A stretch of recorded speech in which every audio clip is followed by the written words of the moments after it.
By 1900, there were 293 donkey engines operating in Washington state, 35 in Oregon, 61 in California. Those 389 machines had replaced an estimated 15,000 oxen. That's not Hollywood math. That's documented production records from the Pacific Northwest lumber industry. The conventional story says logging was a slow, romantic trade of burly men and patient animals. The ledgers tell a different story. Before 1881, loggers left the biggest trees standing because they physically could not move them. After 1881, one sputtering, leaking machine smaller than a wagon could yard 5,000 tons of timber in a single day. And when old-timers first saw it, they didn't cheer. "Get rid of that dribbling pot," one logger said, "and bring back the bulls." They didn't know they were looking at the device that would strip 95% of the coastal redwoods from the earth within a generation. August 1881. The temperature in the redwood forests near Eureka, California hovered around 60 degrees at dawn. By afternoon, the fog would burn off, but right now the moisture was so thick it dripped from the sword ferns onto the boots of the men gathered around something they had never seen before. The device sat on heavy wooden skids, about the size of 2 steamer trunks stacked together, an upright wood-burning boiler with a stovepipe on top, a single-cylinder engine attached to a horizontal drive shaft. At each end of that shaft, a metal spool called a gypsy head. Wrapped around one spool was 150 feet of manila rope, 4.5 inches in diameter. The other end of that rope was tied to a redwood log 12 feet long and 4 feet in diameter. That log weighed approximately 8,000 pounds. The machine weighed perhaps 2,000. Every man present knew the physics did not favour the machine. John Dolbeer, the inventor, was 54 years old. He had been a naval engineer before the gold rush drew him west in 1850. He bought Martin White's Bay Mill in Eureka in 1853 for an undisclosed sum. Fire destroyed the mill. He rebuilt. Fire destroyed it again. He rebuilt again and took on a partner named William Carson in 1863. Together they formed Dolbeer and Carson Lumber Company, which by the 1880s was producing 15 million board feet of lumber per year. That's roughly 37,000 trees annually. Dolbeer understood something that the men watching his machine did not. Moving logs was not a labour problem, it was a physics problem, and physics problems required mechanical solutions. The engineer opened the regulator, steam hissed. The cylinder began its stroke. The spool turned. The rope tightened. Every man stepped back instinctively. The log shifted in the duff, then began sliding toward the machine, leaving a furrow in the forest floor. It took less than a minute. 8,000 pounds of dead weight, dragged 150 feet by a machine that fit on a wagon. Dolbeer applied for his patent that same month. Patent number 256553 was issued April 18, 1882. The steam donkey was born. The irony of bringing lumber thousands of miles when the entire Northern California, Oregon, and Washington coast was carpeted with large trees was not lost on entrepreneurs. But there was a problem. The trees on the Pacific coast were not like trees anywhere else. Coastal redwoods could reach heights exceeding 300 feet. Douglas firs in Oregon and Washington regularly topped 200 feet with trunk diameters of 5 or 6 feet.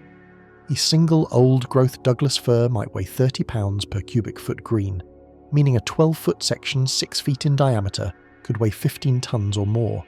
The tools and techniques that had worked in Maine, Michigan, and Wisconsin were inadequate. Crosscut saws designed for eastern white pines could not span the girth of a redwood.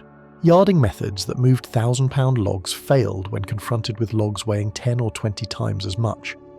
The first loggers spent a week or more felling a single giant with only axes. Even after the tree was down, they often could not move it. To understand why this mattered, you need to understand what logging looked like before that August morning. Picture a skid road. Not a street, but a road made of logs laid across a path spaced about 8 feet apart. The path might run a mile from the cutting area to the mill or to a waterway. Building that road cost approximately $5,000 per mile, about $165,000 in today's money.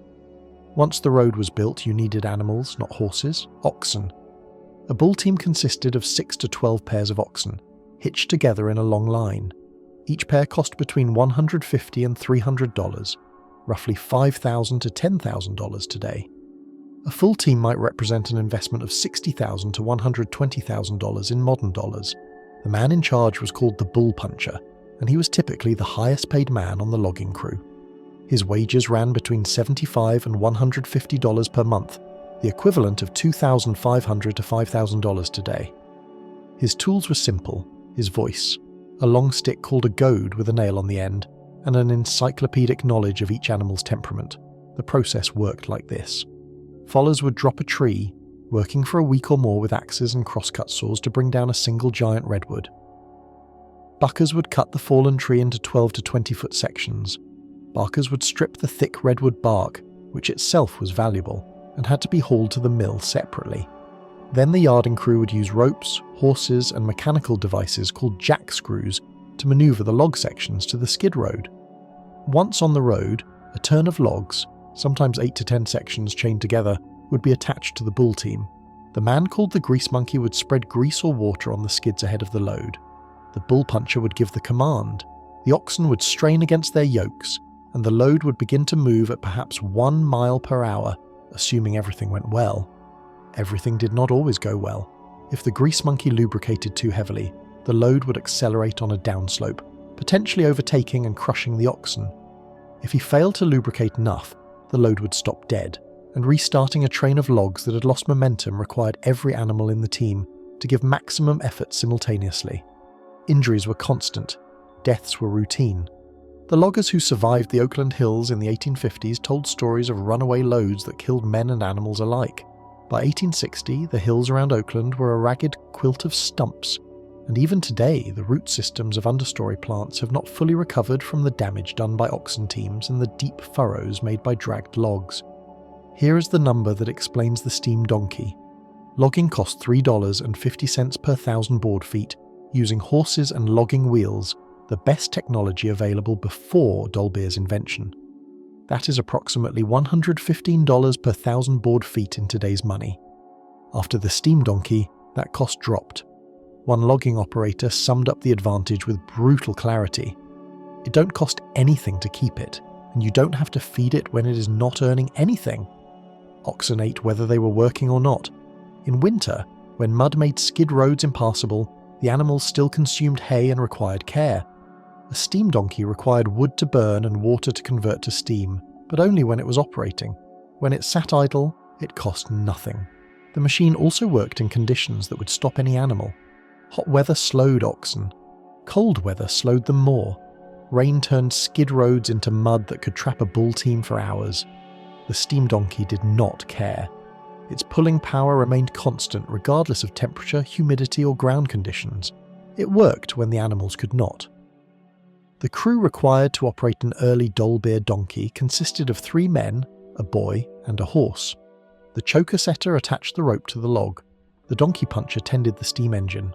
The spool tender guided the whirring line over the spool with a short stick, not his foot. Inexperienced spool tenders who tried using their feet instead of sticks came back from the hospital with wooden legs. The boy was called the whistle punk. He manned a communicating wire running from the choker setter's position out among the logs to a steam whistle on the donkey engine. When the choker setter had secured the log, the whistle punk tugged his wire. The whistle blew, the donkey puncher opened the regulator. The log began moving. Once the log was yarded, meaning hauled in and detached, the horse carried the rope back out to the next log. That horse was the first component to become obsolete. Within a few years, Dolbeer added what was called a haulback line, a second rope that formed a continuous loop with the main line.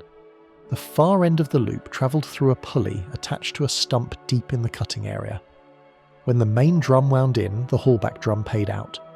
When a log arrived, the haulback drum wound in, pulling the main line back out to the choker setter. The horse was retired. The original Dolbeer donkey had significant limitations. The manila rope stretched when wet, making pulls longer than 200 feet impractical. The design of the gypsy head limited the directions from which logs could be pulled. The single-cylinder engine produced perhaps 10 horsepower, enough to move a log but not enough to move it quickly. But improvements came fast. Steel cable replaced manila rope. Steel cable did not stretch, did not rot, and could handle pulls of 1,500 feet or more. The vertical gypsy head gave way to horizontal drums that could wind and unwind cable with greater precision. Single-cylinder engines became double-cylinder engines, then triple-cylinder engines. Manufacturers proliferated. The American Hoist and Derrick Company of St. Paul, Minnesota, Washington Iron Works of Seattle, Willamette Iron and Steel Company of Portland, each brought innovations. By 1890, a sophisticated steam donkey could yard logs from 2,000 feet away, in any direction, at speeds that would have seemed impossible a decade earlier. The whistle codes that developed around steam donkey operations became their own language. 1 short blast meant stop, 2 short blasts meant go ahead on the main line, 3 short blasts meant go ahead on the haulback, 1 long and 1 short meant stop for lunch. The whistle punk learned these codes before anything else. A mistake could be fatal. If he signalled go ahead when the choker setter was still in the bite, the zone where the cable could snap back, the choker setter died. The process was, as one historian put it, a closely orchestrated sequence of actions, where mistakes were often fatal and where good men stood in line for the jobs. That last detail matters. Despite the danger, men competed for positions on donkey crews because the alternative was worse. The economic transformation was immediate and total. Before the steam donkey, a logging camp might employ 20 men. After the steam donkey, with production accelerating, camps of 200 men or more became common. The machine did not eliminate jobs, it multiplied them. More timber could be moved, which meant more timber could be cut, which meant more fallers, more buckers, more barkers, more mill workers, more railroad crews, more ship crews. The Dolbeer and Carson Lumber Company reportedly paid the highest wages in Humboldt County. In 1887 and 1888, most workers earned between $40 and $70 per month, the equivalent of $1,300 to $2,300 today. Skilled workers could earn $100 per month or more, roughly $3,300 in modern dollars. These wages were among the highest of any lumbering region in North America, far exceeding the $15 to $30 per month paid in the eastern United States.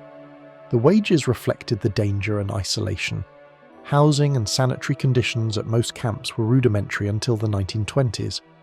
The first bunkhouses at Pacific Lumber Company, constructed in 1884, were about 10 feet square with a hole in the middle of the roof to vent smoke from the fire built on the cabin floor. By 1887, the company had built a boarding house measuring 40 by 100 feet to accommodate 300 men. But workers at smaller operations slept in conditions not far removed from those of the oxen they were replacing. The seasonal nature of the work compounded the hardship. Logging in Humboldt and Del Norte counties usually began after the Christmas and New Year's holidays, assuming the season had not been unusually wet. Crews of a dozen men or more would be sent to each logging camp. The work continued through summer and into fall when rains returned and mud once again made operations impossible. Winter idled some men in their homes if they had homes, while others flocked to Eureka and eked out an existence in boarding houses. Many left the county entirely for San Francisco, the nearest major city, seeking casual labour to survive until the next logging season. Labour turnover was high, though some workers stayed with the same company for 15 to 25 years. The production numbers tell the story of what the steam donkey made possible. In 1879, the Pacific Northwest produced 160 million board feet of lumber. 10 years later, in 1889, production had reached 1 billion board feet. That is a 525% increase in a single decade. The steam donkey was not the only factor, but it was the critical one. Geared locomotives, sawmill efficiencies, and railroad expansion all contributed, but none of them mattered if you could not get the logs out of the forest. The donkey engine enabled loggers to halve the cost of log removal. It opened terrain that had been inaccessible to bull teams. It worked in weather that would have stopped animal-powered operations cold, and it worked fast. By 1899, Idaho was producing 65 million board feet of lumber. By 1910, that number had reached 745 million. By 1920, the Pacific Northwest was producing 30% of the nation's lumber. These numbers represent the wholesale transformation of an industry and a landscape. The transcontinental railroads that reached the Northwest in the 1880s opened eastern markets that had previously been inaccessible. The Northern Pacific completed its line in 1883. The Oregon Short Line connected the Union Pacific's road at Granger, Wyoming, with the Columbia River at Wallula Junction in 1884. The Great Northern finished its line to Seattle in 1893. Each new railroad brought new settlers who needed houses, which meant more lumber demand. Each railroad also shipped lumber east to Chicago, St. Louis, Denver, and points beyond. Before the railroads, Humboldt County's lumber had traveled by ship to San Francisco, a 24-hour voyage that occurred twice or 3 times weekly at a passenger fare of $5. After the railroads, the entire continent became the market. The arrival of the railroads coincided with the depletion of the Great Lakes timber supply. Lumbermen who had cut Michigan and Wisconsin to stumps looked west for new stands. Frederick Weyerhaeuser and his company, which started in 1860 in Rock Island, Illinois, expanded to Washington and Oregon. By the time Weyerhaeuser died in 1914, his company owned over 2 million acres of pine forest. The company's deal with Northern Pacific gave it low rates on shipments to eastern markets. The dominance of Pacific Northwest timber was ensured. The redwood belt that once stretched from San Francisco Bay to the Oregon border, covering more than 500,000 acres, was reduced by 95% between timbering and clearing for agricultural use. Conservation of the redwoods did not begin until 1918. By then, the steam donkey had been doing its work for nearly 4 decades. The sound of the steam donkey became a signature of the logging frontier. The whistle that summoned workers, signalled operations and marked the rhythms of the workday could be heard for miles in the mountain valleys. On Tiger Mountain in Washington state, loggers operated steam donkeys through the early decades of the 20th century.